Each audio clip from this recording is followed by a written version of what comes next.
Hello everyone, I am doctor Nidhi Sharma और आज हम नशे कर्म को आगे बढ़ाते हुए 3 टॉपिक्स पे बात करेंगे। नशे के अयोग्य, नशे के योग्य काल, नशे की अवधियाँ। इन सभी टॉपिक्स को जानना हमारे लिए बहुत ज़रूरी है क्योंकि एक तरीके से देखा जाए तो नशे कर्म के प्रोड्रोमल हमें जो चीज़ें व्यवस्थाएं बनानी है ताकि हम सम्यक नशे का फल दे सके, उसके लिए ज़रूरी है। तो पहला है नशे के अयोग्य अवस्थाएं। आचार्य वाग्भट ने नशे के अयोग्य विभिन्न प्रकार की अवस्थाएं बताई हैं, जिसमें से एक है शिरस्नाता, सिर से जो इसने स्नान किया है क्योंकि इसमें कफ की वृद्धि हो जाती है अगर हम सिर से स्नान करते हैं। तो वेग आरता, वेग आरता यानी जिसने वेग उपस्थित वेगों को रोक रखा है या फिर वेगों की बलपूर्वक उत्पत्ति कराई है, क्योंकि अगर हम वेगों को रोकेंगे तो मुख्यतः वात के कारण दोनों दोष और प्रकोपित हो जाएंगे और त्रिदोषों का प्रकोप हो जाता है। सूतिका यानी जिसने अभी अभी एक शिशु को जन्म दिया है, तो जो सूतिका होती है वो बहुत ही ज्यादा दुर्बल होती है और सूतिका में सभी दोषों की कहीं ना कहीं प्रकोपित अवस्था रहती है। दुर्दिन, जब आचार्यों ने बताया है कि जब बादल छाए हुए हैं आकाश में तो हमें नशे नहीं करना चाहिए। नशे कर्म के अयोग्य खान पान यानी किस प्रकार से हमें क्या खाना है या क्या नहीं खाना है और किस को खाने से पहले या खाने के बाद हमें नशे कर्म नहीं करना चाहिए।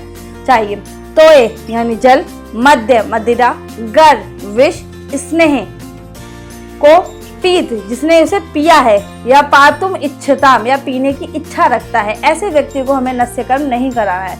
कहीं भी आचार्यों ने वैसे बताया नहीं कि कितना टाइम गैप देना है कि अगर किसी व्यक्ति ने इन चीज़ों का पान करा है या करने वाला है तो नशे कर्म के पहले या बाद में हमें कितना गैप देना है ताकि उन चीज़ों का वो पान करना चाहे तो या करना चाहता है तो करे। तो पर हमने जो प्रैक्टिकली ऑब्जर्व करा है कि मिनिमम 2 से 3 घंटे के गैप के उपरांत ही हमें, अगर उसने पान किया तो उसके 2 से 3 घंटे के उपरांत हमें नशे कर्म करना, अगर उसने नशे कर्म करने के बाद उसने पानी पीना है तो कम से कम 2 से 3 घंटे बाद उसे उसका सेवन करना चाहिए। भुक्त वक्त यानी खाने के तुरंत बाद हमें नशे कर्म नहीं करना चाहिए क्योंकि खाने के तुरंत बाद कफ दोष प्रकोपित हो जाता है। नशे के अयोग्य रोग, नवपीनस, अगर किसी को नया प्रतिशय हुआ है तो नशे कर्म नहीं करना चाहिए क्योंकि नवपीनस में अगर जैसे ही हम नशे कर्म का उपयोग कराएंगे, मुख्यतः हम स्नेह का इस्तेमाल करते हैं, तो कफ की वृद्धि हो जाएगी क्योंकि ऊर्ध्वजत्रुगत प्रदेश जो है वो कफ का स्थान है। तो कफ की वृद्धि कराते हुए वो रोगों को और बढ़ा देगा और साथ में शिरो रोगों की उत्पत्ति भी करा देगा। श्वास और कास में भी यही कारण है कि वो रोग की वृद्धि कराते हुए भयंकर शिरो रोगों की उत्पत्ति करा देता है। फिर है नशे के अयोग्य पंचकर्म अवस्थाएं यानी स्तुत अश्राम, यानी जिसको अभी अभी रक्त मोक्षण हुआ है, यानी रक्त मोक्षण कराने के तुरंत बाद हमें नशे कर्म नहीं कराना है। कम से कम रक्त मोक्षण कराने के बाद कोई भी पंचकर्म, ना केवल नशे कर्म, कोई भी पंचकर्म हमें 7 दिन के उपरांत ही कराना चाहिए। शुद्धा नाम, दत्तवस्ती नाम, यानी शुद्धा नाम का मतलब हुआ कि जिसने अभी अभी वमन या विरेचन कराने के तुरंत बाद भी हमें नशे कर्म नहीं कराना है। वहाँ पे भी वही चीज़ है कि कम से कम 7 दिन या वमन और विरेचन के तो संसर्जन कर्म पूर्ण होने के उपरांत ही हमें कोई दूसरा पंचकर्म प्लान कराना चाहिए। दत्तवस्ती नाम, वस्ती देने के उपरांत भी हमें नशे कर्म नहीं कराना चाहिए और विशेषकर अनुवासन वस्ती देने के बाद तो नशे कर्म कराना ही नहीं चाहिए। क्यों? क्योंकि अनुवासन वस्ती में कफ की वृद्धि होती है और नशे अगर हम कर्म कराएंगे तो भी कफ की वृद्धि होगी, तो वो दोनों मिलकर भयंकर शिरो रोगों की और जटिलगत विकारों की उत्पत्ति करते हैं। अब हमारा अगला जो टॉपिक है वो है नशे के योग्य काल। तो आचार्य वाग्भट ने नशे के योग कालों को 2 भागों में विभाजित करा था। एक तो है दोषानुसार, यानी जो हमारा शरीर है उसमें विभिन्न दोष अगर प्रकोपित हुए हैं तो उसके अनुसार हम किस प्रकार से करेंगे, और दूसरा है स्वस्थ व्यक्ति में नशे हमें किस प्रकार से करना है, तो वहाँ पे ऋतु अनुसार बताया गया है। दोषानुसार हम देखेंगे पहले, तो अगर वात दोष की प्रकोपित हुआ है और हमें नशे कर्म करना है तो हमारे लिए कौन सा काल है, सायंकाल या निशा काल। पित्त जो है वो आपने देखा होगा कि दोपहर में मध्याह्न अवस्था में पित्त का प्रकोप ज्यादा रहता है, तो इसलिए हम मध्याह्न अवस्था में ही नशे का उपयोग करके पित्त का शमन कराएंगे उस जत्रुगत प्रदेशों में। और कफ का प्रकोप जो है वो प्रातः काल होता है।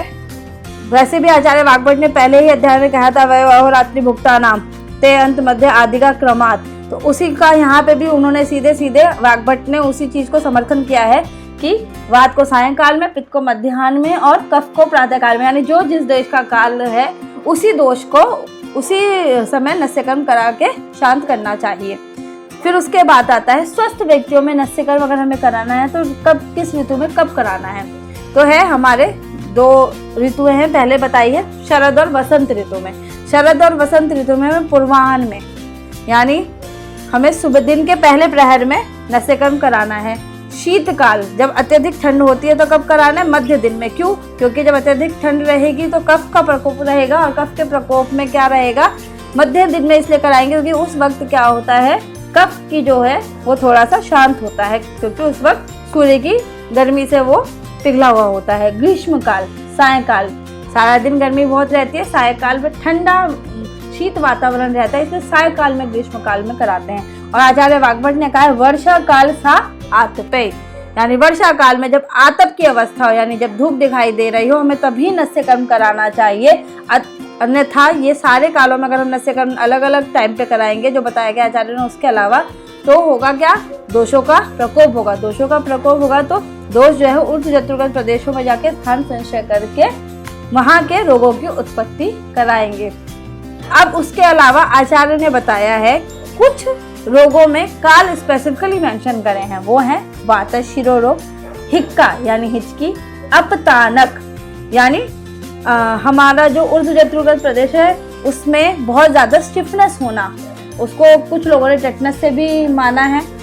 और मन्यास्तंभ, मन्यास्तंभ यानी टॉर्टिकोलिस, स्वर भ्रंश, स्वर का नाश होना। ऐसी अवस्थाओं में हमें दिन में 2 बार नस्य कर्म का उपयोग करना है। सुबह और शाम हम इन सारे रोगों में सुबह और शाम दिन में 2 बार नस्य कर्म का इस्तेमाल करेंगे। और इनके अलावा जितनी भी व्याधियां हैं उसमें आचार्य ने बताया कि एकांतरम यानी एक दिन छोड़ छोड़ के हम नस्य कर्म का उपयोग करेंगे। और लास्ट में हम ये जानते हैं कि क्वेश्चन आता है कि अगर हमने एक बार नस्य कर्म शुरू कर दिया तो हमें कितने दिन तक करना है, या नस्य की एक साइकिल हमें कितने दिन तक परफॉर्म करनी है। तो उसका आंसर आचार्य वाग्भट ने बहुत अच्छे से दिया था कि जो नस्य की मर्यादा है वो 7 दिन की है। यानी अगर हमें नस्य कर्म करना है तो एक बार शुरू करके हम 7 दिन तक उसको लगातार परफॉर्म कर सकते हैं, और उसके बाद हम गैप देते हैं और फिर नेक्स्ट साइकिल परफॉर्म करते हैं। तो आज के लिए इतना ही। नमस्कार।